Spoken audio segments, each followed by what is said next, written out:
dois, três e... No fim de uma semana neste mundo em turbilhão, sentamo-nos à mesa para o dia de reflexão. Olá, sejam bem-vindos a mais um dia de reflexão aqui no MyGig. Eu sou o José Paiva e já tenho aqui comigo Zé Pedro Silva e João Maria Joné. A Maria Escaja não pôde vir porque está em mudanças. Não sei se vocês são apreciadores, isso era o nosso tema de café, portanto não quero uma resposta porque também não vamos falar sobre isso. Exato. Portanto, desejamos as maiores das sortes à Maria. Ela estará de volta. Não é fácil. Eu não sei para onde é que ela se vai mudar, também não vamos dizer aqui, mas vocês sabem. Por acaso eu sei, e tem muita graça, quando ela tiver cá da próxima vez temos que dizer. Porque não digas, bate certo, consegues. Não. Bate certo um estereótipo. Isto é um teaser para a próxima semana. Ora bem, sim, nunca ninguém fez um teaser sobre mudanças de casas num podcast. Estás de parabéns. E portanto vamos já correr para o nosso cafezinho. Vamos lá. Expresso abatanado, curto cheio ou pingado, duplo com cheirinho, sem princípio escaldadinho. Ora bem, ao fim de 62 meses em prisão, Julian Assange saiu finalmente, declarou-se culpado, mas saiu em liberdade e pode voltar para a Austrália, depois de uma audiência no tribunal nas Ilhas Marianas, que eu achei muito engraçado. É por isso que é um café. Exato, por isso é que é um café. Exato. Só vamos falar das Ilhas Marianas e do tribunal que lá existe. Zé Pedro Silva, o fundador do portal Wikileaks, não sei se ainda te lembras, já tem algum tempo, não é? Gostaste da libertação ou és daquelas pessoas que não acha graça nenhuma àquilo que Assange fez e, portanto, o seu lugar deveria ser mesmo na prisão? Eu só não percebo porque é que começaste por mim quando foi o João Maria Joné que assim. E ainda por cima ele revela sempre quem é que escolhe os temas, o que até envergonha de vez em quando o autor.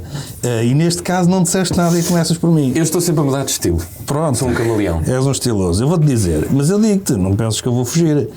Eu dou-te das boas. Eu a este nível eu tenho uma grande admiração pelo Rui Pinto. Eu acho que o Julian Assange é um Rui Pinto da Tofu, não é Tofu, é Temu, da Temu. Uau! Gen Z. Isso. Gen Alpha mesmo. Mas eu fiquei satisfeito pela libertação por uma razão simples, porque é sempre bom saber que a pessoa, que alguém, enfim, cumpriu. Quantos meses isso foi? 62 meses, portanto 12 anos. Quer dizer, o processo era há 12 anos. Sendo aquela parte da prisão, quando ele teve na Embaixada do Equador em Londres. Depois que ele foi mudar. Exato. Aquilo era um forró, não é? Mas não se tem grande admiração por. Eu não tenho grande admiração por bufos. Acho que isso, como nós estamos no café, eu não vou levar isto muito a sério. Acho que o João vai, mas eu não vou. Acho é que porque nós cá em Portugal discutimos muito a questão do Rui Pinto.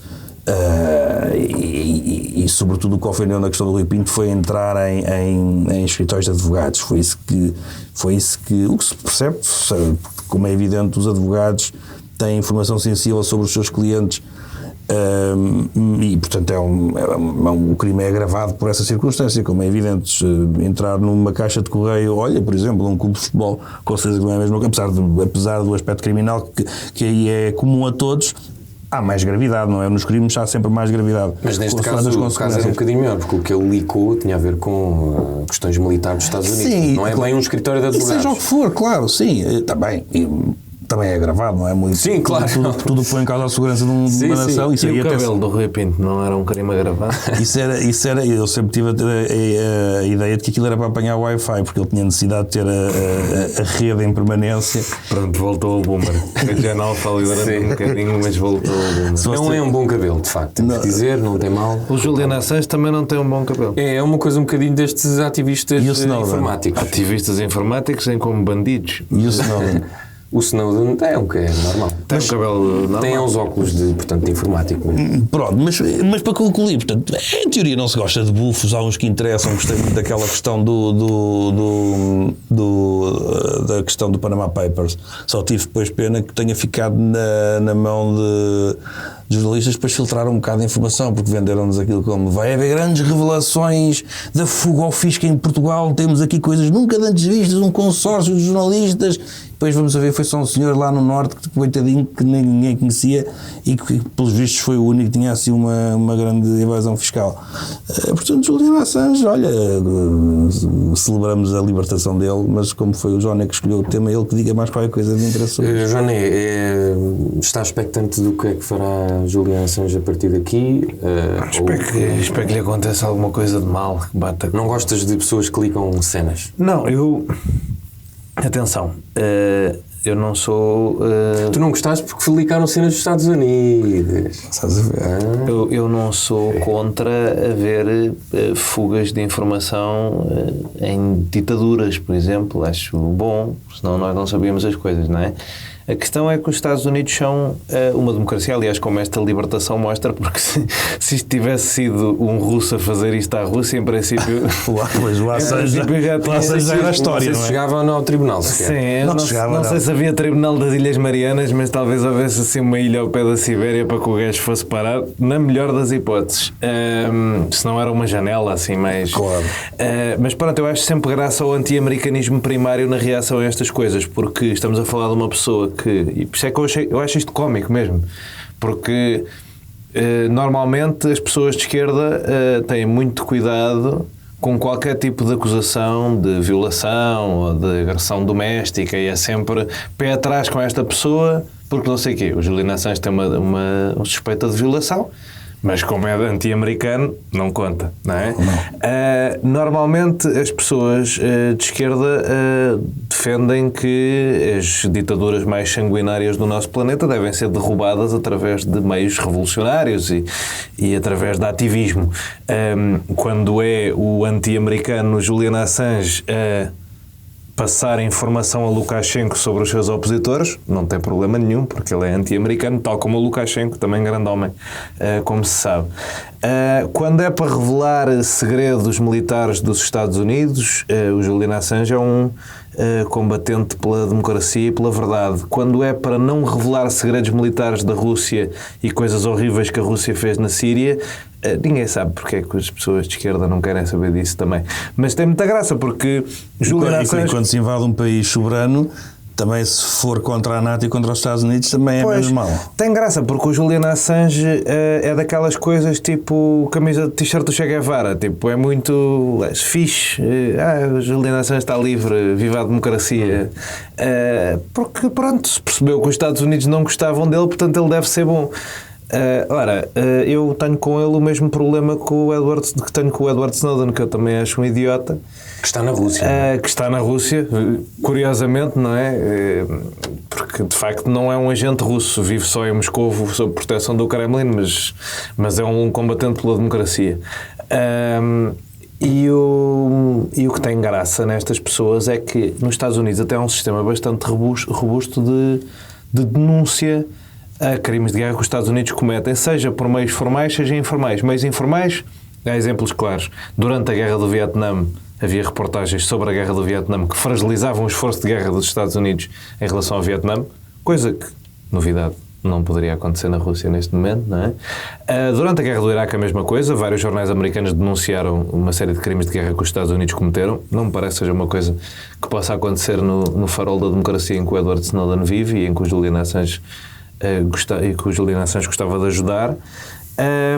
Mas ainda tens outra, que é: há processos que o Edward Snowden podia ter recorrido, por exemplo. O Julian Assange não, porque é jornalista, mas o Snowden trabalhava na NSA. E há um processo de whistleblowing em que tu podes submeter uma queixa anónima e ela chega a autoridades competentes, como até pode chegar ao Congresso. E, por exemplo, no caso das pessoas que ouviram a chamada do Trump com o Zelensky e disseram: olha, este gajo está a usar os meios dos Estados Unidos para chantagear este gajo a perseguir o filho do Biden. Esse gajo fez essa queixa anónima, essa queixa foi parar ao Congresso e fez um processo de impeachment. E se quisessem fama, que até se percebe que o Snowden gosta de fazer conferências e não sei o quê, esse gajo também ficou famoso, porque depois foi chamado ao Congresso a testemunhar e ficou, é o Alex Findman, e ficou famoso também por isto. Portanto, há um processo formal para fazer isto. Quem faz desta maneira, quem liberta na internet para ajudar organizações terroristas e ditaduras... mas não parece que estas pessoas do Wikileaks gostem de formalidades. Sim, mas quem o faz por isto não faz porque quer chegar à verdade ou proteger a democracia ou proteger os direitos humanos. Faz porque quer ser famoso. E, portanto, isto para mim é café porque... Estamos a melhor na esquerda, não está cá à esquerda. Pois é isso, não veio a esquerda para... Não veio à esquerda, mas Maria Escaja ainda não fez que eu tenha visto, ao contrário de muitas pessoas de esquerda que eu conheço, o post de Juliana Assange. Pronto. Esperemos que ela ouça este trecho Está a fazer coisas mais importantes antes também. de fazer, ou então, e depois se calhar ouve e faz, porque acha que eu não tenho razão nenhuma. Podemos seguir em frente? Vamos. Não tens mais nada para dizer? Isso é capaz de ser um milagre. Acho que Não, cá está. a discussão era filosófica, porque é aquela discussão de se os Estados devem ou não ter os segredos, não é? Ou seja, só que era uma discussão que não dá para café. Pois é. Estava aqui a ler que o Wikileaks também foi responsável na fuga dos e-mails da campanha da Hillary. Eles estão metidos em muita coisa. A questão... E os anónimos? Então, curiosamente, é sempre para o mesmo lado. Pois. É engraçado que... Eu percebo o teu ponto, sim. À direita não há nenhum fascínio com ativistas. Porque só esse lado é que tem Informáticos. segredos e coisas. É só esse lado é que tem É segredos. verdade, são os Não há, globalistas. não são há maus. nenhum, um exercício final. Não há nenhum bufo que a direita goste. De certeza que há. Esta coisa é da clubite mais básica, não é? Portanto, há gajos de clubite, mas... O Rui Pinto, acho que se calhar a direita gosta dele. Não? Acho que lhe é um bocado Não sei. diferente. Era um bom Mas exemplo. Não estou a lembrar havia de ninguém, gente mas que fazia, mais alguém. havia gente que fazia acusações destas sobre o Kasparov e ou seja, gente de esquerda que dizia que as pessoas de direita adoravam os desertores da União Soviética porque eram desertores da União Soviética. Epá, mas acabou por se revelar que tinham alguma razão. As pessoas da direita que gostavam do Kasparov, acho que o Kasparov é um gajo porreiro. Parece. Mas há parece ser olha, há uma isto para o gente. Navalny, por exemplo. O Navalny é uma pessoa com algumas acusações muito complicadas e um passado muito complicado de nacionalismo russo e de extrema-direita. E houve gente ao centro, que não foi o meu caso, mas que o beatificou. Exato. Pronto, olha, é um bom exemplo. Mas sim, Ou seja, isto só para dizer, para pôr pessoas equilibrar a balança de que à direita e à esquerda sim, depende... há pessoas complexas. O Nelson Mandela também fez parte de uma organização terrorista, mas ninguém vai dizer que o Nelson Mandela o fez por mais razões, não é? As pessoas têm...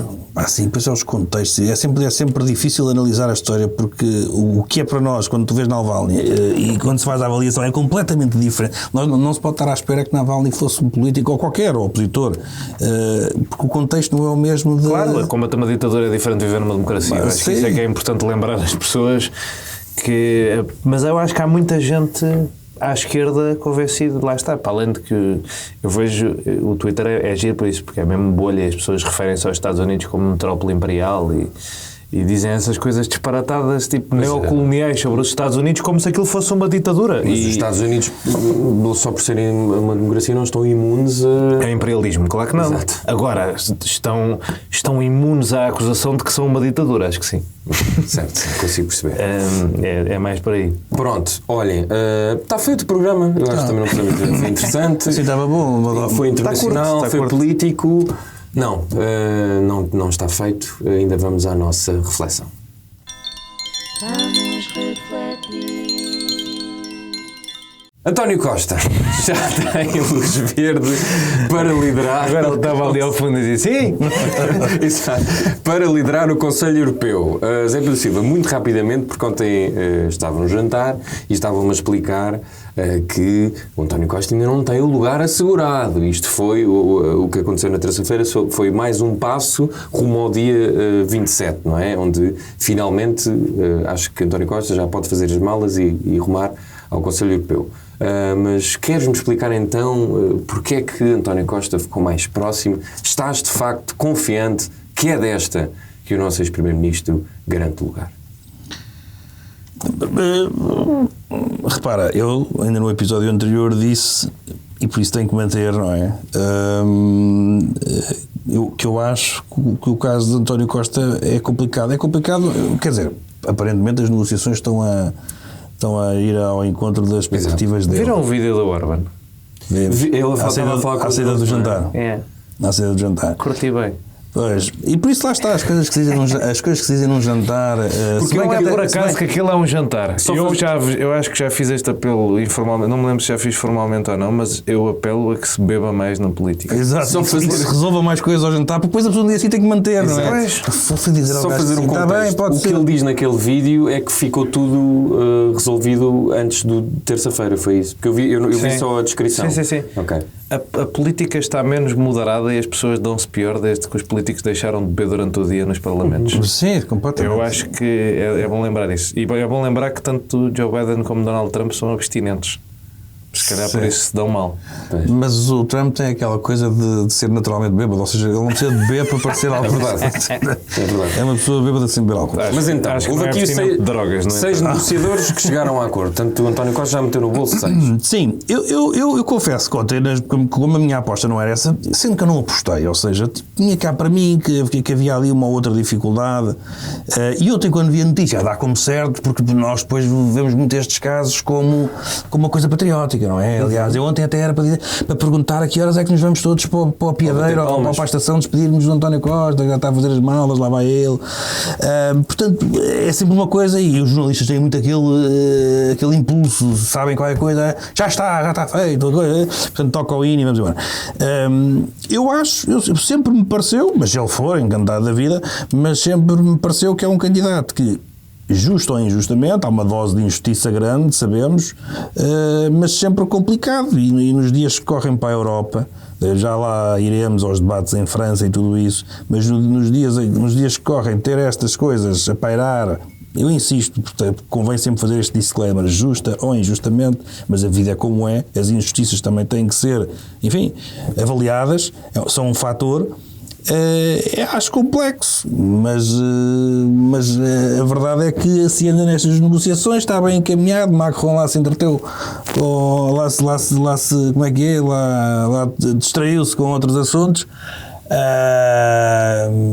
Portanto, Isso é tweet de João Diogo Barbosa. Foi? Mesmo assim, ele disse, teve com alguma graça, que o segredo da Europa era o Macron distrair-se com outras coisas. O segredo para a Europa funcionar era o Macron. E é mesmo isso, sim, porque não é só este o caso, mas já lá vamos em França. Mas a verdade é essa, a verdade é que tudo indica que sim. A ti disseram-te que pelo visto não está completamente fechado.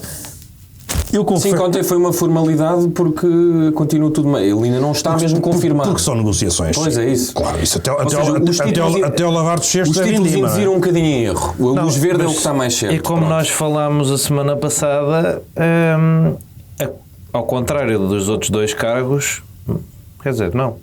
O do António Costa é o único que é decidido para aquelas pessoas, porque a Ursula von der Leyen tem que ser confirmada pelo Parlamento Europeu. Certo. E pode não ser. Sim. E se não for, pode armar uma salganhada que depois leva a que isto portanto, uma semana uma depois volta. Continua sem... Não podemos falar de estar tudo resolvido. Ele só está quando ele tomar posse, porque isto lá está. Imagina que agora o Parlamento reúne a meio de julho e a Ursula von der Leyen é chumbada.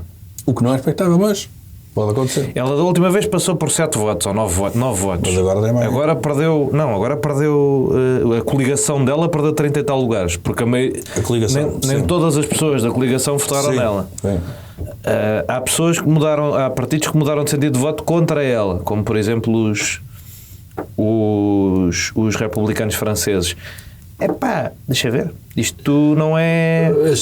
Mas imagina, de repente o PPE diz não vai dar para ter a nossa presidente da Comissão, vamos ter que pôr o Draghi, vamos ter que pôr um independente para passar no Parlamento.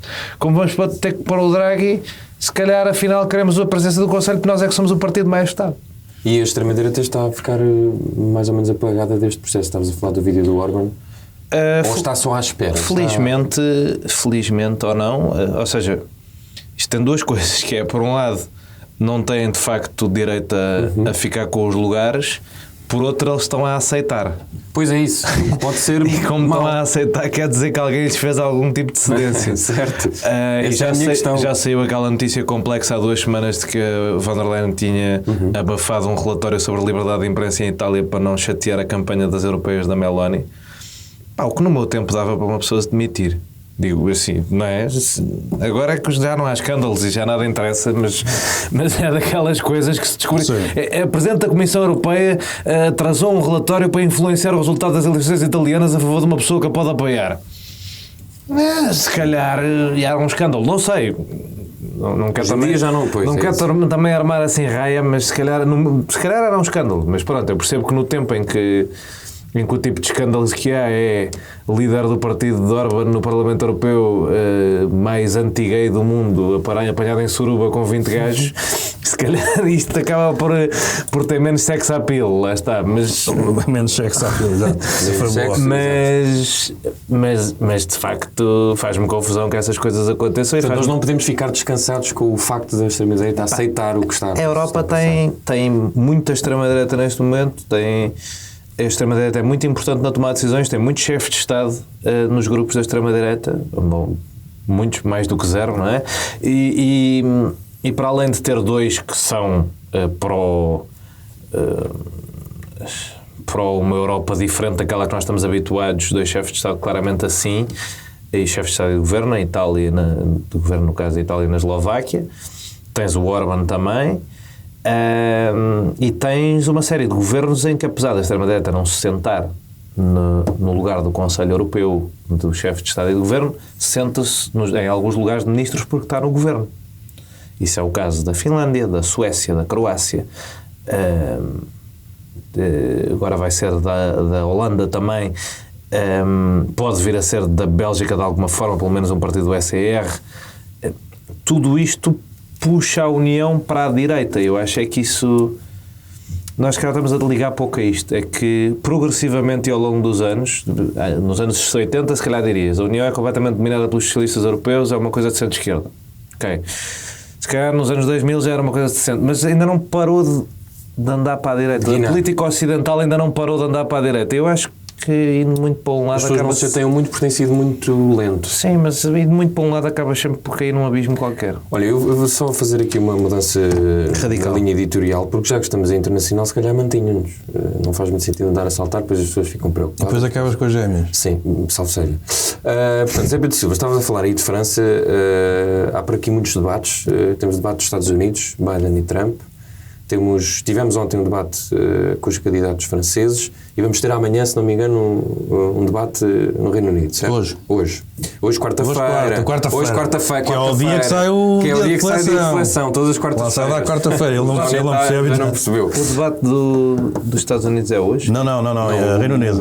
O Stalmer com o é que eu tenho que ir e já estava a achar que era a minha madrugada de hoje que estava comprometida. Segundo percebi, por exemplo, o francês falou-se muito de imigração e de segurança. Imagino que os outros dois, se calhar, vão, não digo pelo mesmo caminho, mas do Reino Unido, não sei, porque me parece que toda a gente quer expulsar os conservadores de onde estão.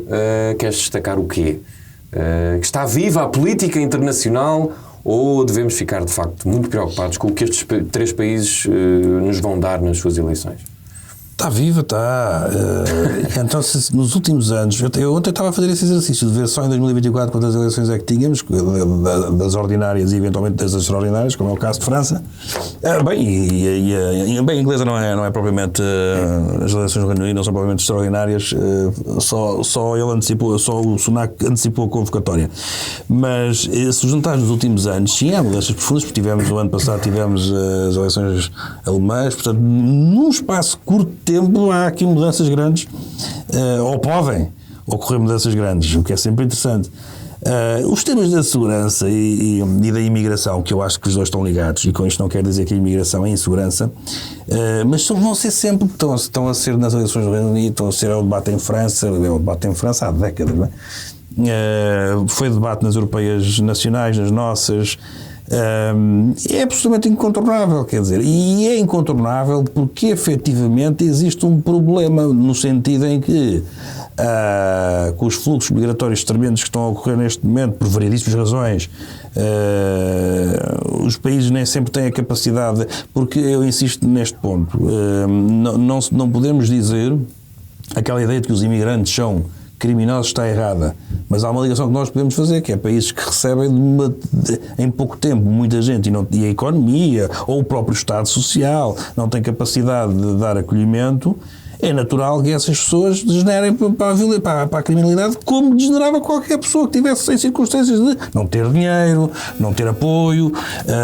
E, portanto, este é um problema político que está muito... que durante muitos anos nós tivemos dificuldade em discuti-lo. Porquê? Porque se eu disser isto, o que é que me atiram logo à cara? Xenófobo, racista, que é o erro. Por isso uma pessoa tem que estar permanentemente a fazer disclaimers, a dizer, não, eu não acho que o paquistanês, que o magrebino, que tenha uma tendência, no seu quadro genético muito superior à minha para se tornar um criminoso. Não tem a mesma, ou se calhar até tem menos, enfim. Tem uma circunstância que é grandes fluxos migratórios que entram nos países e os países têm que se adaptar ou não ter essa capacidade, porque senão, sem dinheiro, sem apoio, tudo isso, há este problema. Mas dos três, se calhar os Estados Unidos não tanto, mas do Reino Unido e França, quem é que achas que vai fazer pior figura? Como assim? Por exemplo, em relação ao Partido Conservador, eu ainda agora estava aqui a ver um escândalo das apostas. Há alguma forma deles mas os conservadores foram com os porcos, quer dizer, o que vai salvar... Sim, mas quando muita gente diz isso, o que é que isso significa? Porque, quer dizer, isto também é um bocado... Significam 14 anos, 12, significa coisas diferentes. Significa 14 anos... Muita gente diz, vai com os porcos, depois não vão, não é? Mantém-se no poder ou vão para a oposição? Não, pelo amor de Deus, quer dizer, ponho todas as minhas poupanças nos trabalhistas.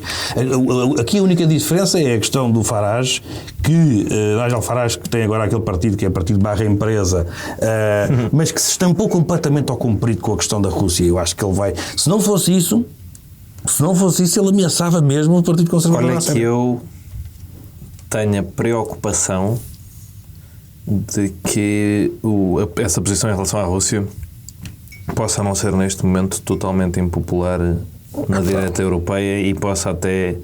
Ou seja, possa representar um eleitorado significativo. Na maneira como a direita está, que é uma forma um bocado resingona, chateada com as coisas, pouco ideológica para além disto, esta coisa de farto da guerra, deixem lá o Putin ficar com a Ucrânia, a Le Pen não tem muito medo de dizer isso. Os gajos da AfD também não. E o Farage também não. E eu diria... Não, mas o Farage está doido com esta conversa toda. Ele queria fugir disto.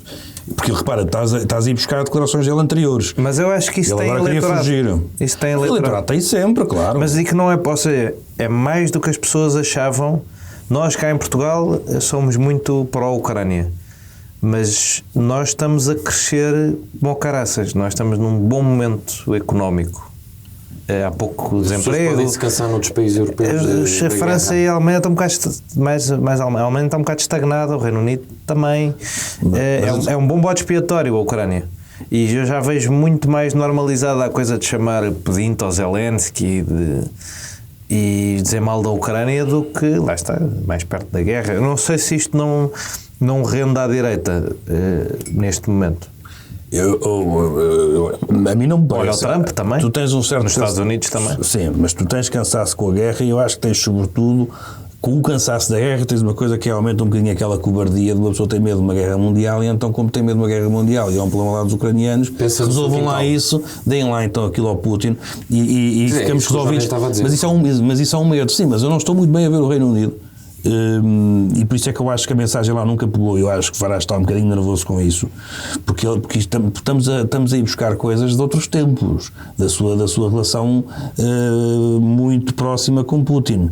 E eu acho que se ele considerasse que tinha assim tantos ganhos, ele insistia nisto. Ele está a fugir um bocado com o rabo à seringa.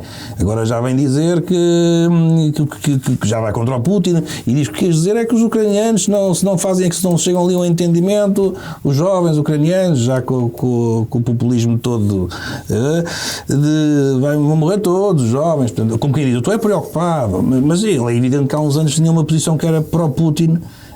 E por isso percebo o argumento do Johnny.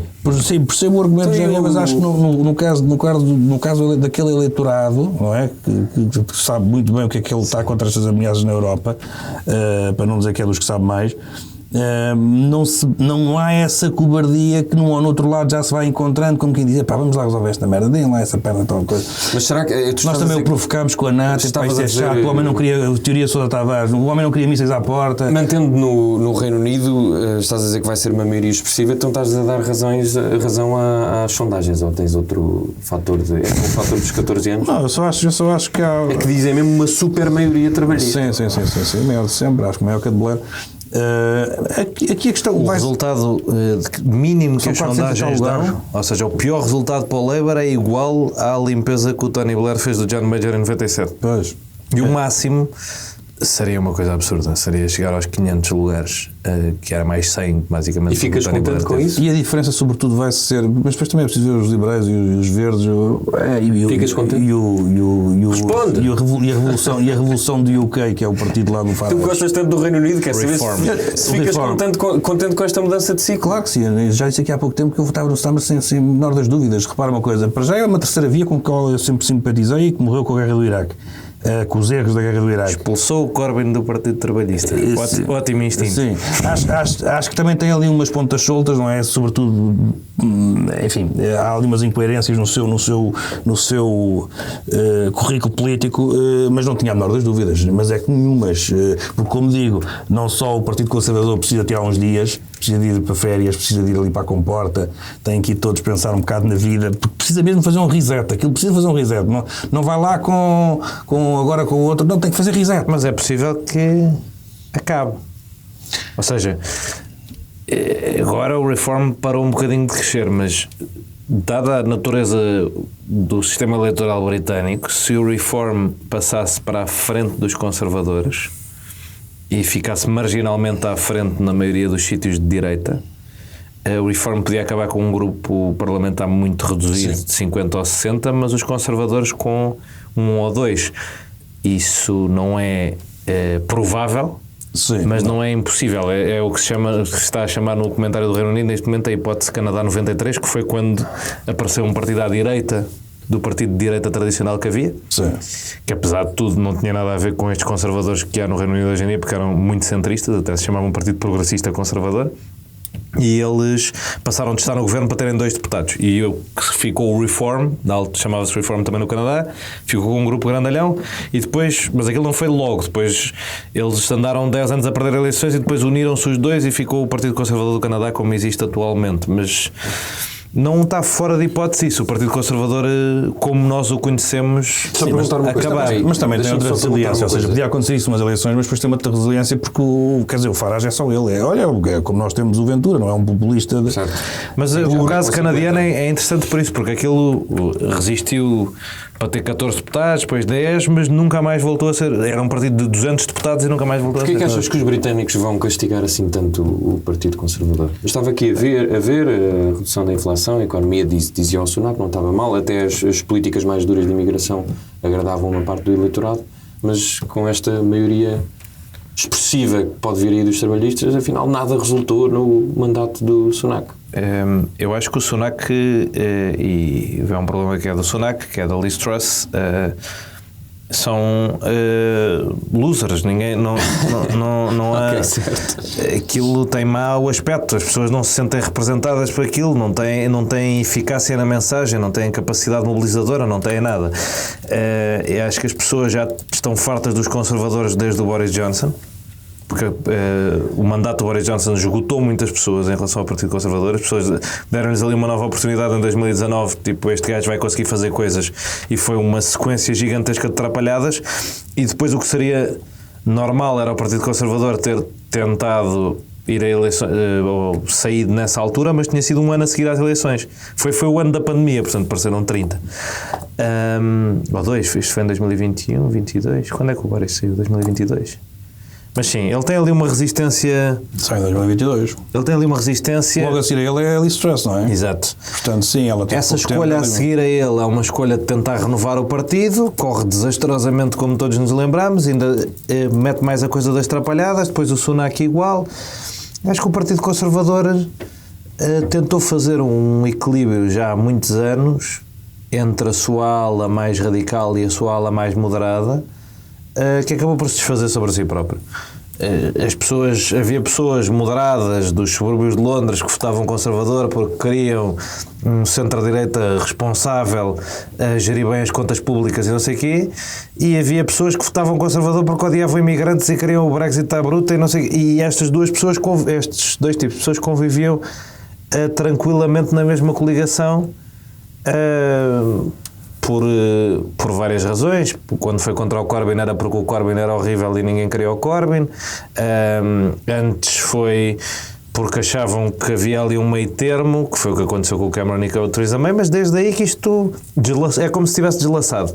E a malta mais moderada saltou toda ou para os Lib Dems ou para o Labour. E essa diferença, tu depois vai ver percentualmente, isto não é isso tudo, lá está, a diferença importante é nos círculos. Quando isto deslaça, se o Partido Conservador passa de valer 30 para valer 20, perdeu 10, não acabou, mas pode deixar de ter quase lugares, porque esses 20 depois podem querer dizer que passou a estar atrás do Labour em quase todos os sítios, ou atrás dos Lib Dems, e perde 200 lugares. Não é bem porque deixa de haver base de apoio social para o Partido Conservador, é porque há uma diferença muito grande no Reino Unido. Eu vou-te dar um exemplo giro, que é as eleições de 2010.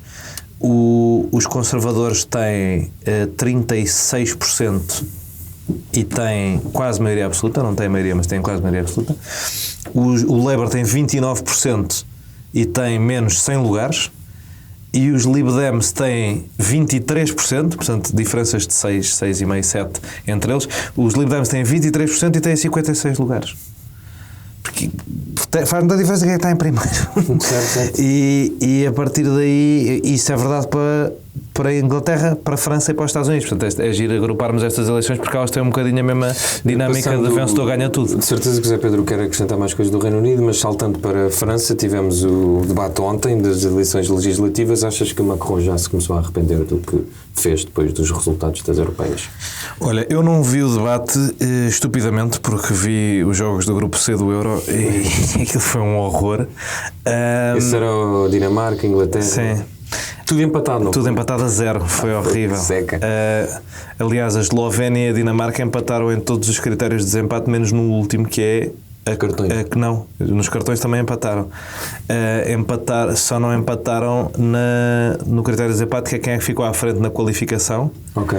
E eles tinham ficado empatados na qualificação, em pontos. Só que a Dinamarca ganhou no confronto direto porque ganhou um jogo à Eslovénia. Ok. Só assim uma nota futebolística para aligerar um bocadinho. Mas pronto, eu vi os destaques do debate e vi os comentários ao debate. Não vi o próprio do debate. Nos comentários disseram-me que... Tu viste o debate? Não. Disseram-me que o Attal saiu bem e que o Bardella se tropeçou um bocadinho e que o facto da esquerda ter mandado uma marioneta do Mélenchon também não... Portanto, mas os debates em França têm poder para o efeito que depende um bocadinho. Nas europeias funcionou mal. O Attal fez um grande debate contra o Bardella. Esse eu vi. E não funcionou muito, mas também o Attal não era o candidato. A candidata, Valérie Ayer, as pessoas não gostam muito dela. Neste debate, eu acho que o Attal capitalizou e é importante dizer uma coisa sobre esta coisa. O Macron fez aqui uma aposta e é uma péssima aposta. Vamos só pôr um bocadinho de perspectiva nisto, que é, eles tiveram 15% nas europeias. A sondagem média dos gajos já vai em 21 agora. Andaram a subir de 15 para 16, 16 para 17, já estão com sondagens com 22, estão a caminho dos 23. Tu subires 7% num mês é porque o Macron havia de saber ali qualquer coisa sobre o que é que esta dramatização ia funcionar. E lá está. Agora estou com 23, a esquerda com 29 e a extrema-direita com 35. Isto pode querer dizer o mesmo que eu estava a falar exatamente agora sobre o Reino Unido. Tem um resultado ok, mas pouquíssimos lugares, porque em muito poucos sítios passam à segunda volta. Mas, França tem um sistema diferente. Mais do que 2 partidos podem passar à segunda volta. E à segunda volta, não é? O vencedor ganha tudo. Portanto, pode haver muitos sítios em que a Frente Nacional fica em primeiro, mas o gajo do Macron que vai à segunda volta é que ganha, porque depois a malta da esquerda vota nele. E Macron pode estar a jogar com isso também, não é? Está a jogar com isso. E depois, imagina que ele agora passa para a frente, ou passa para perto da frente. E até a ideia de que pode haver um Parlamento ingovernável em que não há uma maioria nem de direita, nem de esquerda, sim, isso era nem de centro, estava a falar nestes dias. É capaz de ser mais positivo para ele. Isso não é demasiado instável para um país como a França? Sim, e para todos nós, não é? Mas é capaz de ser mais positivo para ele se poder vitimizar e poder manter um governo... para ele, Macron? Sim, poder manter um governo interino com poucas capacidades, mas para se poder vitimizar perante a esquerda e perante a direita, do que a situação em que estava a ser obrigado a tomar muitas medidas impopulares por decreto, o que não estava a ser bom do ponto de vista político para ele. Assim, já distribui mais o mal pelas aldeias. Até agora, isto pareceu-me uma boa aposta. Tendo em conta que o debate correu bem ao Attal, melhor ainda. Não... não sei se diria que isto foi mal. Obviamente que as pessoas em Bruxelas ficam todas nervosas porque acham logo que vai haver uma maioria de extrema-direita e não sei o quê, porque é sempre o pior cenário possível. Mas eu... Portanto, o Joné tem algumas esperanças, é Pedro Silva, e tu estás tão esperançoso como o Joné, ou achas que Macron está só a adiar o seu fim? Não, eu acho que ele faz uma... Quer dizer, já Primeiro não precisas ficar assim tão chateado com a minha pergunta, que eu acho que fica de mal, essas pessoas ficam é um filmadas. bocado irritante. Ficam filmadas e é mau. Não, repara, ele faz uma coisa, eu acho que nós, como temos aquela ideia das europeias como cartões amarelos e mensagens para os governos, eu acho que o que ele tenta fazer eu acho que é a opinião consensual, não é? É forçar aquele resultado de dramatizar e dizer, então vamos lá aqui ver o que é. Porque Até levou os jogadores de futebol a falar no Euro. Exatamente, porque há um eleitorado que, acho eu, essa é a minha convicção, que há um voto que se corrige. Nós cá, curiosamente, foi ao contrário, relativamente à extrema-direita ou ao populismo, foi completamente ao contrário. Foi nas legislativas um voto e depois é que corrigiu nas europeias. Mas, tudo bem, ao menos mas tinhas tido a válvula de escape nas legislativas, e isso aí também até pode ter assustado determinado eleitorado, que fez o voto de protesto, e então o susto fez com que, calma lá... Mas tenho mais dúvidas que em França seja um voto de protesto na Ucrânia. Um voto que já tem uma história maior do que o do Chega tem aqui. Tem, mas ouvimos falar, aliás, ouvimos falar do Jean-Marie Le Pen desde esse tempo, ou seja, esta ameaça existe. Agora é evidente que a força é completamente outra, fruto, mas isso era uma discussão diferente, fruto, com certeza, de não se ter atacado aquilo que alimenta tudo isto, não é? Os radicalismos. Ainda há que também, posso ser mais otimista, também, outra vez, o facto de cordões sanitários sucessivos terem feito tanta resistência à extrema-direita francesa pode ter sido o grande fator de moderação da extrema-direita francesa. Apesar de tudo, o Jean-Marie Le Pen era um gajo que negava o Holocausto, usava insultos raciais carregados, e este gajo agora está a falar de poder de compra. Portanto, eu não sei se a coisa pôs, aliás, o poder de compra como foco. Que é uma coisa que em francês soa ridiculamente. Portanto, é muito engraçado quando é o tema das campanhas. Mas é muito inteligente porque é aquela questão de... Há um eleitorado que ele já tem, não é? E que não vale muito a pena carregar a mesma tecla, não é? O Macron. Vocês têm dito ele e depois as pessoas podem se... Ele, Júpiter. Não, neste caso estamos a falar do homem que representa a Frente Nacional. Ok. O Bardella. Sim. Pronto, é que... Convém dizer. Sim. Estamos a falar de 2 ou 3. Eu quando digo ele, diferentes. eu estou a dizer ele com E grande e é o Macron. Sim. Ele, Deus. Assim. Mas Peço desculpa. A não ser que seja ele o Biden. Eu estou sempre a lesar. No caso, ele é mais ou menos. Eu estou sempre a lesar pelo vosso desempenho. Mas há um eleitorado que está agarrado, portanto depois temos que nos virar para o outro. Eu acho que Ventura fez isto tocar um bocado nas legislativas e, como se vê, teve sucesso. Ou seja, há um eleitorado, já não precisa insistir na tecla dos ciganos, já lá estão. Sim, portanto, depois tentar moderar um bocadinho e mostrar-se também capaz de ir a outros pontos, certo, e aí buscar. Eu acho que é ali o que se passa um bocado. Agora, acho que Macron está a tentar fazer isso e acho que vai conseguir, que é aquela ideia de fazer com que o voto das europeias tenha sido um mero protesto, o cartão amarelo, não é? E agora vamos lá ver isso. Enfim, vamos ver como é que corre. Ele não vai, também não sei se ele estava à espera daquelas coligações todas, mas se não estava à espera era parvo, porque era sempre uma hipótese em cima da mesa. Eu fiquei um bocadinho surpreendido com o tamanho da União de Esquerda. Sim, com aquela dimensão. Por várias razões, porque achei que o PS estava a recuperar e que lhes fazia pouco sentido e estavam a recuperar afastados do que é o Mélenchon, e acima de tudo porque o Mélenchon é um gajo intragável e com um ego do tamanho do mundo, e portanto achei muito estranho que ele estivesse disposto a fazer parte de uma frente. Em tempos de guerra não se limpam armas, mas é uma moda que está a pegar. Agora, só para terminar a volta do Reino Unido, me interessa mais. Mas espera, tínhamos uma coisa, por acaso até dava. Aqui ainda temos os Estados Unidos e mais um tema. Não, os Estados Unidos já está. Já está? Então ainda vamos aos Estados Unidos. Até dava um café o líder dos republicanos trancado na própria sede porque as pessoas do partido não concordam com a decisão dele de se coligar com a Frente Nacional. Vocês não deram essa não ouvi. Foi muito bom. Então, o presidente dos republicanos, os republicanos têm uma estrutura um bocado esquisita, em que o partido em anos não presidenciais é gerido um bocado como se o PS fosse gerido em anos não legislativas só pelo Carlos César, porque é uma figura não fundamental, mas com um poder executivo burocrático quase.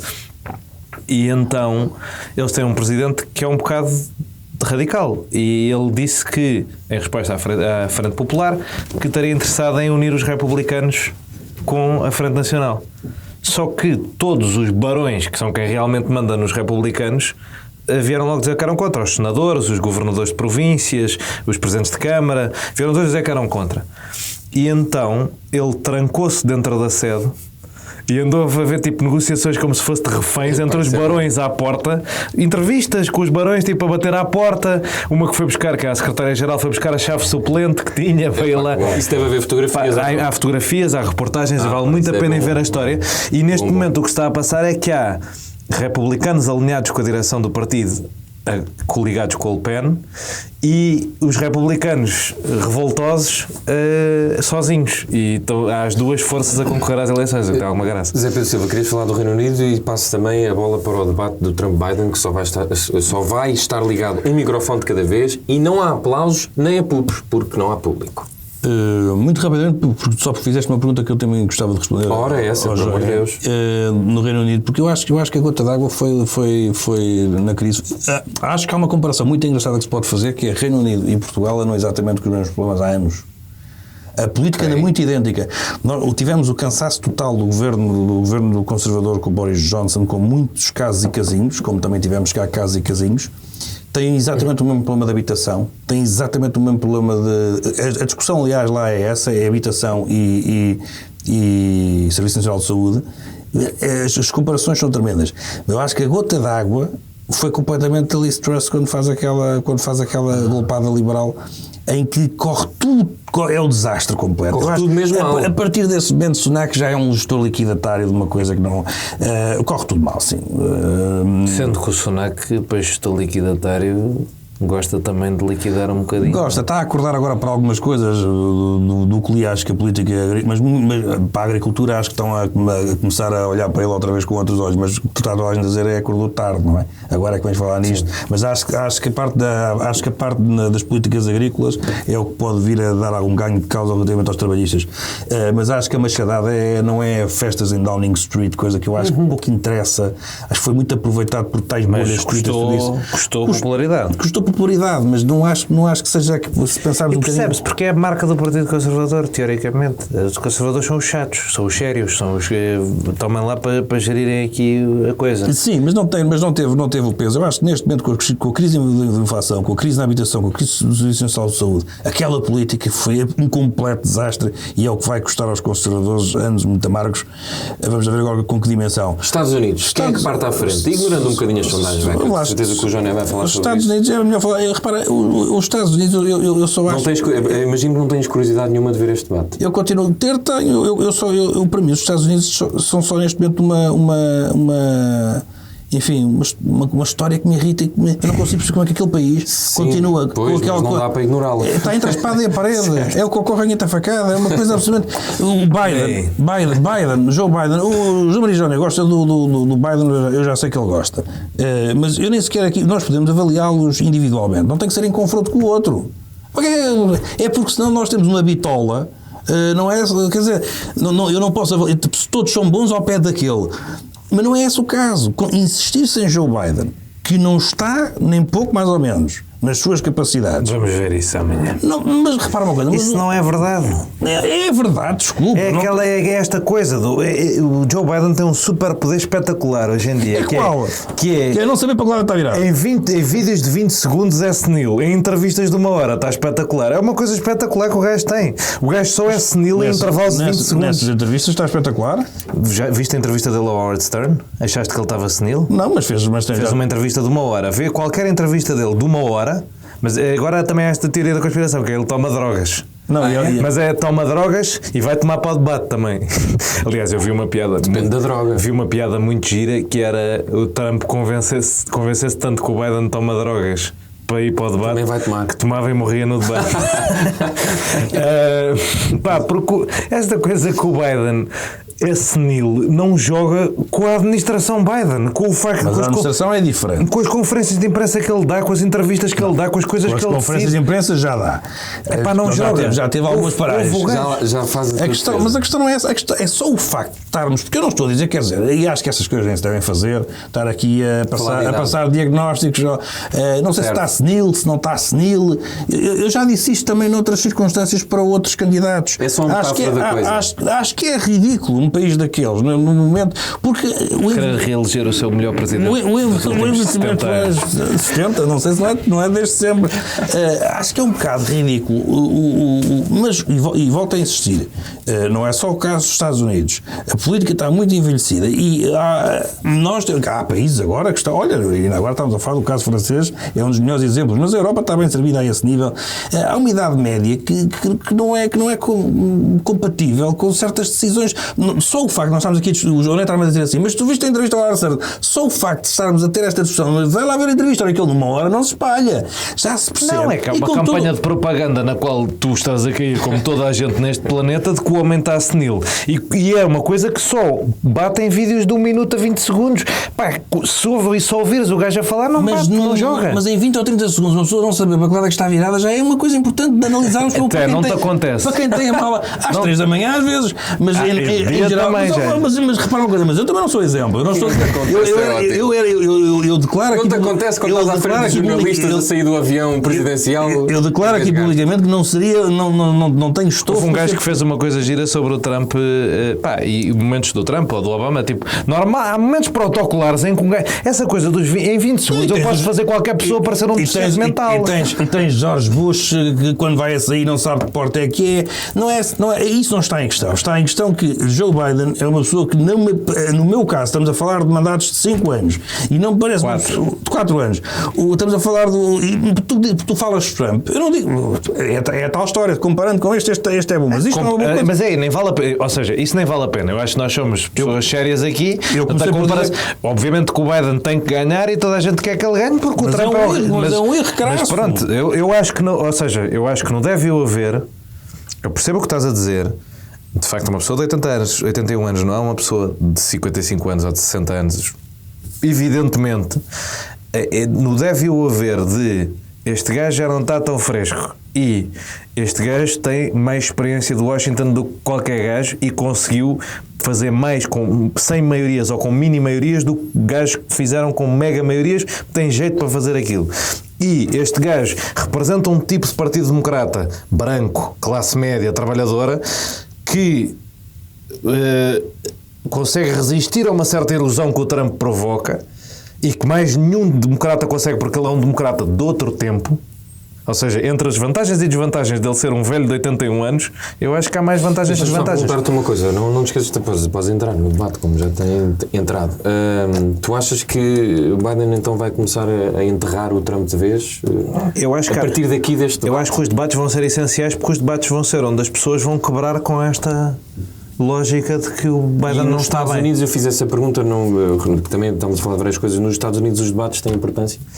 Para decidir. Sim, já houve debates, costumam ter mais na altura em que eles costumam ser, em outubro, onde as pessoas estão mais atentas. Vai haver outra em setembro, mas este ano não vai haver em outubro, vai haver agora em junho e depois em setembro. Eu acho que foi muito bem jogado da parte do Biden conseguir fechar já este tema. Depois vai ter uma convenção em que vai fechar mais o tema e em setembro já é para matar. Ele não deveria estar a preparar a sua sucessão, assim como o Trump? Ele tem a sucessão dele, eu acho que ele tem a sucessão dele preparada. Se tu vires a campanha dele, a administração dele, mas acima de tudo se fiz a campanha dele e quem é que são os co-presidentes da campanha dele, que há 6, tu vês todas as hipóteses do Partido Democrata, tanto em termos identitários como ideológicos, tudo o que tu quiseres. A sucessão, o Partido Democrata nesse sentido é uma máquina institucional neste momento brutal. E não vês o Trump a ganhar em nenhum cenário? Epá, eu vou dizer uma coisa, estavas a dizer que eu ia falar de sondagens, se tu olhares para sondagens nos Estados Unidos neste momento, eu olhar para sondagens nos Estados Unidos, sou o Zé Pedro Silva a olhar para sondagens. Aquilo é um disparate gigantesco, desde Biden ganha pessoas que vão votar por 8 pontos, mas está a perder a sondagem por 1 porque perde as pessoas que não costumam ir votar por 20 pontos. merdas inventadas. Biden vai ter 12% dos eleitores jovens da Geórgia quando teve 75% nas últimas eleições. Biden vai ter 60% do eleitorado afro-americano quando teve 85% nas últimas eleições. Coisas... Tu vais às letras pequeninas das sondagens e os gajos estão a inventar números. Ou estão a inventar números ou estão a fazer aquilo mal a alguma coisa. Mas as sondagens neste momento dizem que o Trump está a ganhar largo. Que o Trump está a perder nacionalmente por mas como nós sabemos, o voto nacional não é o que conta. O Biden ganhou por muito pouco, ganhou por muito no colégio eleitoral, mas por muito pouco nos estados decisivos da última vez. Ganhou por 4,5 pontos nacionalmente e só ganhou por 45 mil votos em 3 estados a eleição. Ou seja, o Biden vai precisar de ter para aí 5 pontos, ganhar por 5 pontos. Agora, eu acho que ele vai ganhar por 6 ou por 7. Okay. E digo-te porquê, porque acho que as sondagens estão a criar uma coisa, lá está, baseada em vibes e em ele parece senil e não sei o quê, que tu depois vais às coisas de facto e vês. O Trump está sempre com os níveis que tinha antes. O Biden é que está com menos 10 pontos. Normalmente as pessoas identificam que o eleitorado democrata está deprimido. Está deprimido porque acham que o Biden não é suficientemente progressista, porque não sei o quê. Agora, é como diz o Zé Pedro, ia comparar. E quando chegares ao dia e tiveres que votar ou é o Biden ou é o Trump a prometer que vai ser ditador, a falar da maneira como barcos elétricos vão levar a que o gajo seja eletrocutado ou comido por tubarões durante 5 minutos num comício. Eu acho que no deve haver as pessoas depois também vão chegar a esta conclusão, mas para além disso há coisas demográficas, tipo esta coisa de achar que o eleitorado afro-americano vai virar muito para o Trump ou o eleitorado latino, quando não aconteceu, no pico da inflação em 2022 não aconteceu, nas eleições intercalares os democratas tiveram um ótimo resultado, apesar de estarem num momento horrível, a levar com porrada do Afeganistão, pico da inflação, guerra da Ucrânia também a acontecer, e os gajos conseguiram empatar. Agora, a economia está muito melhor. Ainda ontem os CEOs do S&P 500 fizeram um comunicado conjunto a dizer que ninguém ia dar um cêntimo à campanha do Trump. É a primeira vez que nenhum CEO do S&P 500 dá a um candidato republicano de sempre. O Biden tem muito mais dinheiro, tem as condições demográficas certas nos estados decisivos, particularmente na Geórgia e no Arizona, apesar das sondagens estarem a dizer o contrário. Da última vez foi subvalorizado como está a ser agora na Geórgia. Eu acho que fundamentalmente, nós havemos de fazer isto mais a fundo, mas fundamentalmente o Biden está numa posição muito confortável. O grande problema é as pessoas acharem que ele está senil, que é uma coisa que percebe-se, é o TikTok, é o Instagram, tipo... Pois, e que continua a ter uma grande influência, principalmente dos mais jovens. Obviamente, agora vai haver um debate. E o gajo vai estar fino, porque o gajo está fino. Muito bem. Para finalizar, ainda temos que ir ao tema da género. Eu não acho... Muito rapidamente. Eu, desde o início, desde que nós falamos aqui destes dois, eu tenho a visão de que a minha suspeita, e se tivesse que pôr as minhas poupanças numa ou noutra aposta, a minha suspeita é que Trump ganha isto. Por várias razões. Acho que o Biden tem um sucesso económico que não consegue defender, ou seja, o sucesso existe, mas falhou sempre em conseguir dizer que foi ele. Há um sucesso económico que ele não consegue manifestar, não é? E por isso perde-se ali um bocado. Depois há a questão das guerras. Quem é que é? Toda a gente diz, enquanto Trump estava na Casa Branca não houve uma única guerra. Eu não estou aqui a discutir a fundo cada argumento, podem ser os mais estúpidos que existem. Estamos a falar de argumentos que existem. Enquanto Trump esteve na Casa Branca não houve uma única guerra, e o mundo agora tem não sei quantas guerras de guerra. Apesar do Biden ter acabado a guerra do Afeganistão. A única guerra em que os Estados Unidos estavam envolvidos durante a presidência de Trump inteira. O Trump, sim, mas é o que... Certo, mas a coisa é que essas coisas, eu acho é isso, essas coisas não são verdade. Isso é certo, mas é o que define eleições. Mas às vezes as pessoas, quando vão votar, não querem muito saber da verdade. O Trump foi dar o bacalhau ao Kim Jong-un, portanto, é essas coisas. A questão... Mas ele perdeu da última vez, A questão é ser quem? O Trump. Certo, sim. E fez uma presidência horrível e perdeu. Certo. Por 4,5 pontos. Sim. E agora, depois disso, vai ganhar? Eu acho que é provável que sim. Não percebo como é que isso será provável. Tu tens de tentar separar aquilo que é o teu desejo. Mas eu está completamente separado. É que o problema é que o que se vê neste momento é que há todas as condições para, assim como ganhou, sobretudo a questão dos estados submetórios, dos swing states, porque foi em 2020 e como é a primeira eleição e a última, 2016. 2016. Portanto, tu tens, e há agora há agora uma diferença para a eleição em que ganha o Biden. Mas a questão é, se olharmos para isto, vemos as condições todas perfeitas. Olha, tem que utilizar como Costa, justo ou injustamente. É a minha opinião. É esta incapacidade que Biden tem de não defender os louros na questão da economia, e que é de facto óbvia. É a questão da China. É fundamental na guerra comercial, ou enfim, não lhe chamemos ainda guerra, mas não houve alteração política nenhuma. Certo, mas são as bandeiras. E a questão das guerras, e depois a questão da senilidade, que obviamente tem um peso absurdo, e eu aí acho que os democratas, como tinham a ameaça que tinham dos republicanos... A coisa é a idade, porque as pessoas dizem que estão satisfeitas. E eles têm que ser chamados, tem que se lhe dizer isto, porque Biden era o quê? Era o vice-presidente de Obama. Biden faz uma escolha, ou o Partido Republicano fez uma escolha para a vice-presidência terrível. Porque o problema podia estar resolvido. Eu acho que o próprio Biden, se estivesse aqui connosco, e não podiam estar os microfones ligados, mas se estivesse aqui connosco, nós dissessemos, tu querias mesmo avançar para esta merda, eu não sei se o homem não dizia, não, nós temos que fazer isto, porque eu sou o único que posso ganhar aquele. E eu sou capaz de lhe dar razão. Foi o que ele disse sempre. Durante a campanha de 2020 foi o que ele disse sempre. Ele não queria ter sido 2020, sim. E agora, então pronto, não queria 2020, agora ainda quer menos. Muito Portanto, bem. Foi um erro crasso do Partido Republicano. Vamos ter este tema para mais mas foi uma questão de várias... Desculpa só dizer isso, mas foi uma questão de várias coincidências estranhas. Ele queria ter sido candidato em 2016, mas o filho dele morreu nessa altura. Não é bem uma coisa que ele quisesse. Mas seguramente aqui... Seguramente tu também dirás que escolher a Kamala não sei o quê, mas... Esse é o tipo de merdas que um gajo diz. Má ideia, mas para o Partido Democrata funciona bem. Para manter aquilo unido funciona bem. Provavelmente vamos falar do rescaldo deste debate e vamos voltar a Portugal para um último tema. Depois de tantos avanços e recuos, o filho de Marcelo Rebelo de Sousa vai ser ouvido na comissão de inquérito ao caso das gêmeas. A mãe das gêmeas foi, entretanto, ouvida. Zé Pedro Silva, muito rapidamente, porque temos pouco tempo. Até Cristina Ferreira se indignou com o que se passou ali com a mãe das gêmeas. Essa é a grande apoiante de André Ventura. Exatamente. Nós, que definição podemos dar a esta comissão de inquérito? Era mesmo preciso ouvirmos a mãe? Faz tudo parte de uma busca pela justiça neste caso?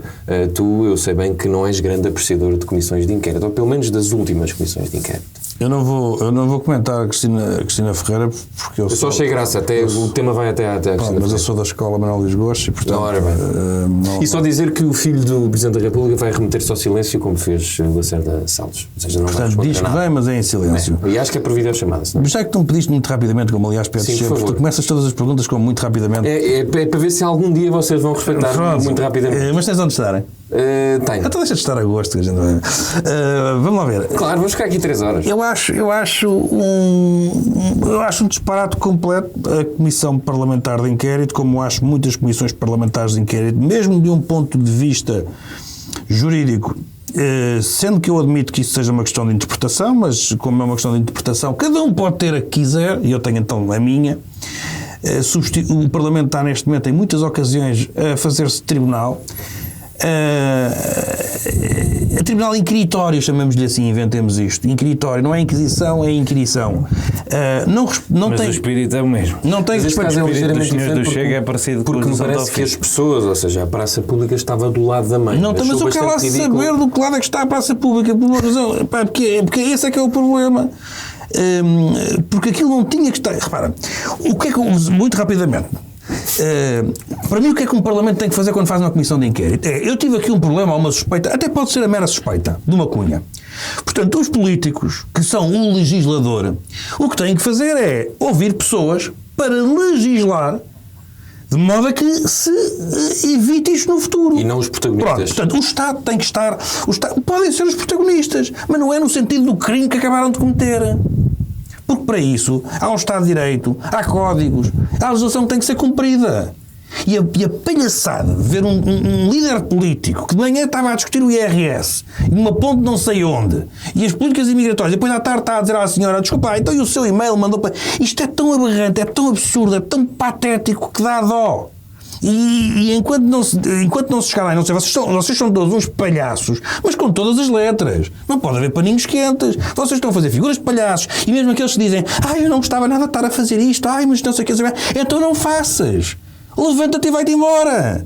Porque aquilo não tem razão de ser. O que o Parlamento tem que apurar há cunhas. Ou seja, o nosso Estado não tem, a administração pública não tem mecanismos para evitar as cunhas logo ao início. E, quando não é possível evitar, detectar logo onde é que ela ocorreu. Os processos têm que estar todos identificados. Quem é que mandou fazer isto? Assinou. Isto tem que estar num software, num sistema em que o Estado automaticamente percebe. A senhora tinha, as crianças tinham direito, quem é que pediu a consulta, cumpriu os prazos, passou à frente de alguém. Um software tem que responder a isto em segundos. E existindo uma cunha, vai para os tribunais. Porque alguém traficou influências, alguém cometeu aqui algum crime. Não é o cabrão do Parlamento.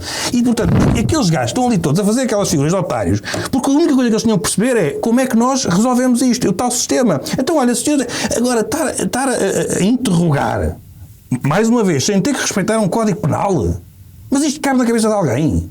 São estúpidos. E, portanto, quem não está de acordo, não diga que não está de acordo. Levante-se e vá-se embora, desapareça. Diga, eu estou contra esta merda, vai-se embora. Pronto. E isso depois passa no telejornal, em vez de passarem aquelas barbaridades do André Ventura, mas não só. Pronto. Portanto, eu acho que as comissões parlamentares, o que interessa aos políticos e aos partidos é perceber o que é que aconteceu mal no processo.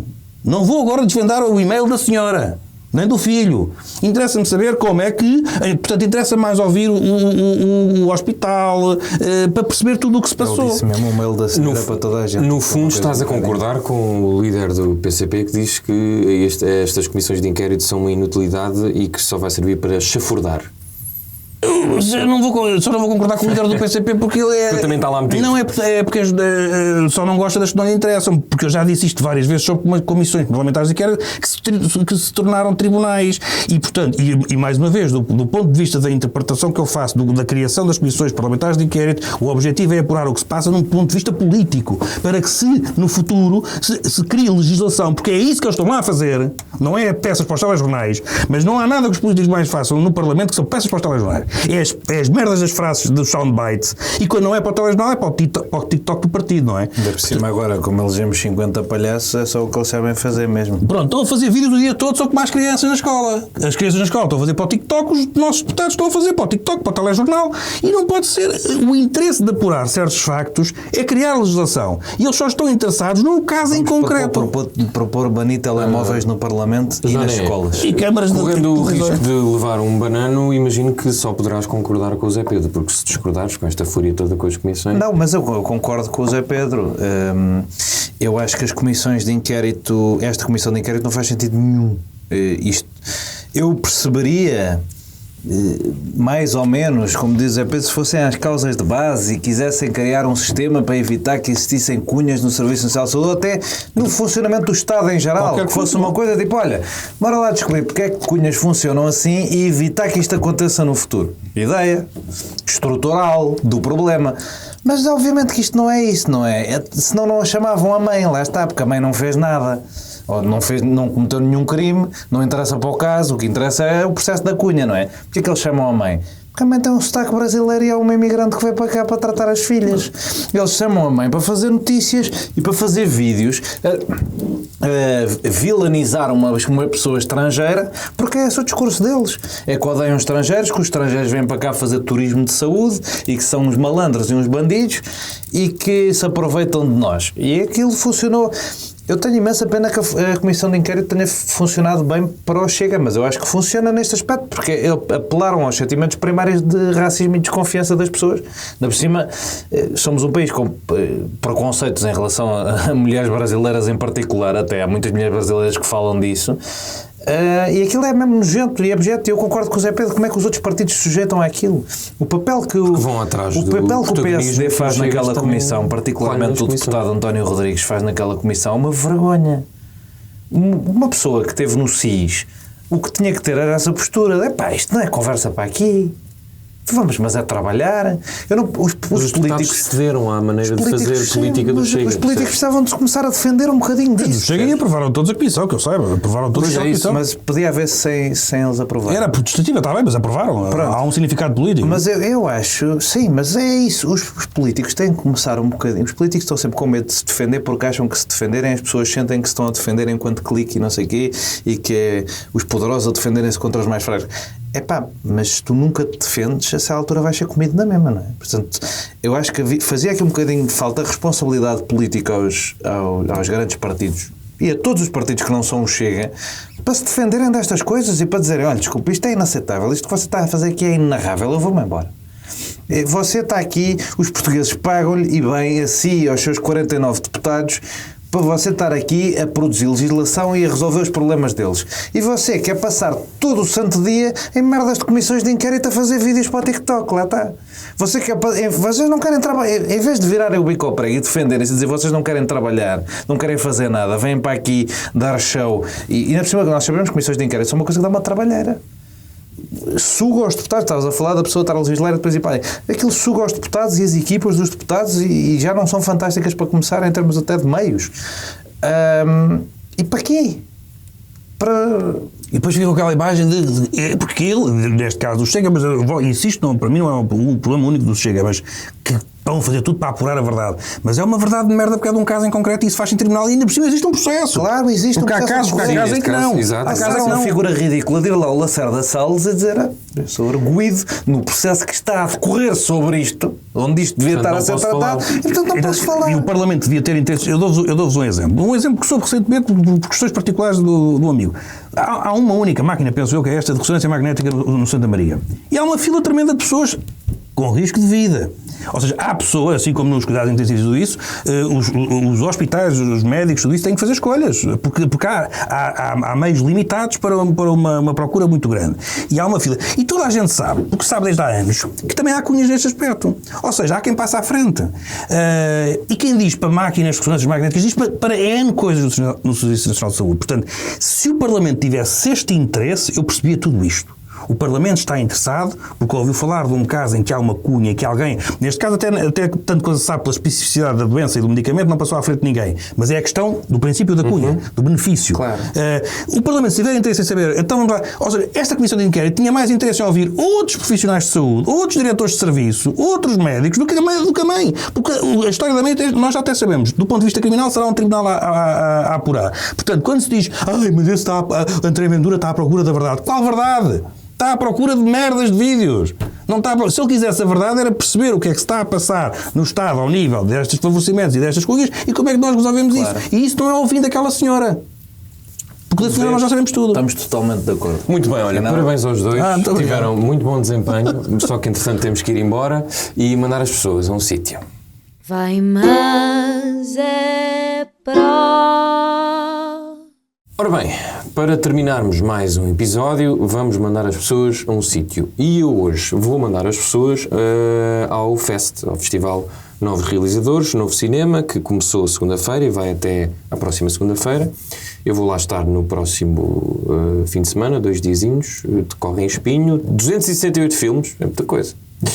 E uma das coisas melhores deste festival é mais direcionado para profissionais e para estudantes, claro, qualquer pessoa pode ir, mas porque tem muitas conferências e vão pessoas do estrangeiro que já estiveram em filmes como Star Wars ou Poor Things, que vão estar presentes em Espinho a conversar um bocadinho sobre a sua carreira, e é sempre uma boa oportunidade, a preços até simpáticos, de ouvir estrangeiros de Hollywood e não só da indústria cinematográfica. Portanto, e de ir a Espinho. E de ir a Espinho. Essa grande capital do eixo urbano rural deste país. Eu ano passado fui ao festival, nunca tinha ido, e fiquei fã. Aquilo tem ares assim de cidade meio... Urbano rural? Sim.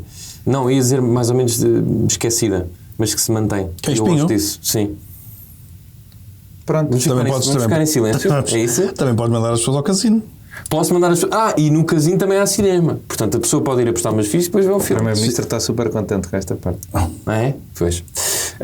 Também pode ir a Casa Museu Montenegro. Ora bem. Estava só Casa do Montenegro, no caso. E também vai estrear um filme...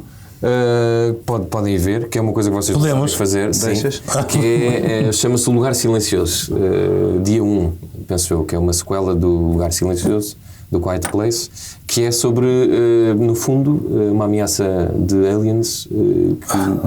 Calma, espera aí, mas o engraçado é isto, é que eles captam todos os sons, portanto tens de estar sempre em silêncio. Que é uma coisa que eu recomendo vivamente que vocês façam mais vezes. Tá, uma pessoa pode ir lá e limpar a garganta. Não, estás lixado. Aí já... Fim. Estreaste Estou agora com essa coisa de Covid outra vez, está de Covid. Pois é, já ouvi dizer. Não dá para irem para lá de Mas agora já ninguém quer saber. Vais mandar as pessoas onde? Vou mandar rapidamente. à exposição Ateliê de Pedro Cabrita Reis com a Câmara de Lisboa, de quinta a domingo, das 14 às 18, no pavilhão da Mitra. Não é dos Mitras, sendo que isto é, por acaso vou-te dizer, agora ia ser preconceituoso com a localização, mas Já foste. Pois já. Agora já te lixaste. Mas e eles não vão apagar. Agora está. Podemos editar depois Vou em pós-coisa. desarrumando, está bem. Vocês também. Pavilhão da Mitra e a exposição Ateliê. E obras que nunca mais acabam. E a entrada gratuita, salvo erro. Vou lá. Com a Câmara de Lisboa. Assim, tu para ti é bom, não é? Pois. Que embirras com preços não seja 15 euros. Depois há o aniversário da Taberna do Calhau, que faz 5 anos, e então faz de 1 de julho a 5 de julho imensas. Não me levaste lá. Então, olha, se calhar é agora no aniversário que vamos ter a próxima semana toda com menus especiais dos 5 anos. E por falar nisso, também a abertura do nosso Canalha restaurante, mas desta feita na Comporta. Portanto, para quem quiser ir a um Canalha em France, porque é Canalha agora. Exato. É como se fosse em France. E para terminar, a Feira do Alvarinho em Monção, de 4 a 7 de julho. Vais a alguma destas coisas? Ao Canalha vai de certeza. Vou ao Canalha, vou ao Calhau, ao Ateliê, enfim, mas a Monção é capaz de ser mais difícil, porque parecendo não Viana do Castelo não fica em caminho. É verdade. Nem em caminho. Mas gostava. Mas Fica em Viana do Não, Castelo. pois fica. Posso fechar? Já foste a caminho? Posso fechar já. Eu conheço o peixe todo, cuidado, não? Não, isso não acredito. Todo não, mas pode-se celebrar o Alvarinho aqui também, não é? Pois é. Johnny, vais mandar as pessoas onde? Eu vou mandar as pessoas à Romaria de Santa Mar, ao Alto de Santa Mar em Alcântara, entre 25 e 30 de junho, às festas desse belo bairro que é o campeão das marchas. Pois, enfim, não gostei dessa vitória. E a origem e o bairro de origem do Atlético Clube Portugal, grande clube da nossa praça. Isso é um e facto. Portanto, podem ir lá comprar camisolas do Atlético e ver o Kim Barreiros ou o que é que Tu também vais estar lá? Eu vou. Pronto. Desta vez digo onde é que vou porque sou bairrista, não é? Claro, é importante. Mas não vamos discutir outra vez música. Ele falou do Kim Barreiros, não vamos discutir. As pessoas ficaram. Aquilo foi complicado. Curiosas. Aquilo foi complicado. O quê? A discussão sobre a música ligeira e a música pimba e. Tu não estavas cá. Tu não estavas cá? Não sei do que fala. Deu mais. Não ouviste o episódio. Exato. Então. Acabou de mostrar que não ouviu o episódio que não estava. Mas olha, já agora. do que vos ouvir. Já agora, e por causa disso, se isto, vamos confiar que isto é mesmo verdade, vou mandar um beijinho à Carlota, porque a Carlota encontrou-me nos Santos Populares e disse, eu ouço sempre, e referiu-se à coisa da música popular e música pimba. Eu pensei, bolas, ouviste mesmo até ao fim. Exato, sim. Nós podemos deixar sempre uma coisa no final que é para perceber. Vocês têm que ter noção de que as pessoas estão-se ligeiramente a borrifar para os temas que nós trazemos. E temos passado a trazer temas mais relevantes. Não, mas a Carlota gosta e ouve tudo música... sempre. E gosta do Zé Pedro. Isso aqui é. Vá, Carlota, tens que ir ao médico. Mas concordou com a questão da música ligeira e da música pimba? Ou isso Estava só a dizer se nós já tínhamos chegado a alguma conclusão. Mas qual é que era o tema? Vai ouvir. Muito bem. E quem não ouviu também. Está feito mais um dia de reflexão que vocês podem ouvir e escutar todas as quartas-feiras. À quarta-feira. Também no YouTube, disponível, no MyGig e no nosso e essas coisas todas. E nós agora vamos embora, entretanto, o Johnny já está a pôr os óculos. E nós voltamos para a semana. Um beijinho também à Maria Escaja, que está a arrumar a sua nova casa, que de certeza que nos vai convidar para a inauguração. Beijinhos, digam adeus às pessoas todas do mundo. Sabem quem é que gosta de óculos de sol? Quem? Zé Biden. Os da aviadora. Tchau. 1, 2, 3 e... No fim de uma semana neste mundo em turbilhão, sentado